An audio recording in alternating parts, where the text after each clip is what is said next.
गेल्या काही दिवसांपासून राज्यामध्ये पावसानं थैमान घातलंय। हवामान विभागानं दिलेल्या माहितीनुसार राज्यात पुढील 2 दिवस पावसाचा जोर कायम राहणार आहे। तर राज्यातील काही भागात मुसळधार पावसाची शक्यता देखील वर्तवण्यात आली आहे। याचाच आढावा घेऊयात व्हिडिओच्या माध्यमातून। मुंबईसह ठाणे तसेच जिल्ह्याला पावसाचा येलो अलर्ट जारी करण्यात आलाय, तर कोकणामध्ये पावसाचा ऑरेंज अलर्ट जारी करण्यात आलाय।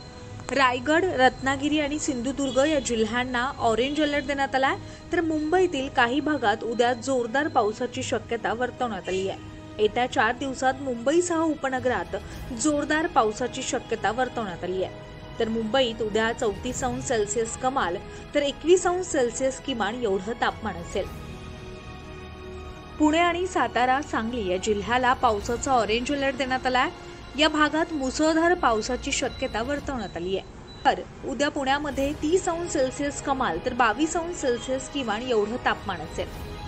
कोल्हापूर जिल्ह्याला ऑरेंज अलर्ट देण्यात आला असून काही भागात मुसळधार पाऊस पडतोय। पंचगंगेनं धोका पातळी ओलांडली असून राधानगरी धरणाचे 5 दरवाजे उघडले। पुढील 3 दिवस कोल्हापूरमध्ये जोरदार पावसाची शक्यता वर्तवण्यात आली आहे।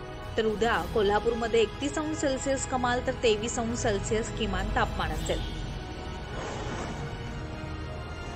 मराठवाड्यातील वेगवेगळ्या भागात पावसानं हजेरी लावली। बीड, जालना, परभणी, संभाजीनगर या जिल्ह्यात सकाळपासून ढगाळ वातावरण असेल, तर काही भागात हलक्याशा सरी कोसळतील असं हवामान विभागानं म्हटलंय।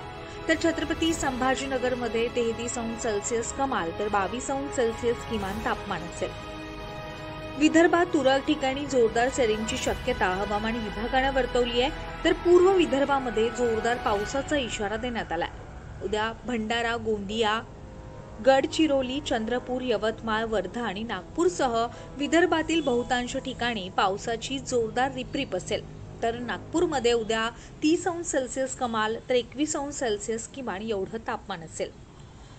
एकंदरीतच राज्यातील सगळ्या भागात पावसानं दमदार हजेरी लावली आहे। काही शहरांना ऑरेंज अलर्ट तर काहींना येलो अलर्ट देण्यात आलाय। नागरिकांनी सतर्क राहावं तसेच आपली काळजी घ्यावी असं आवाहन देखील प्रशासनाच्या वतीनं करण्यात येत आहे।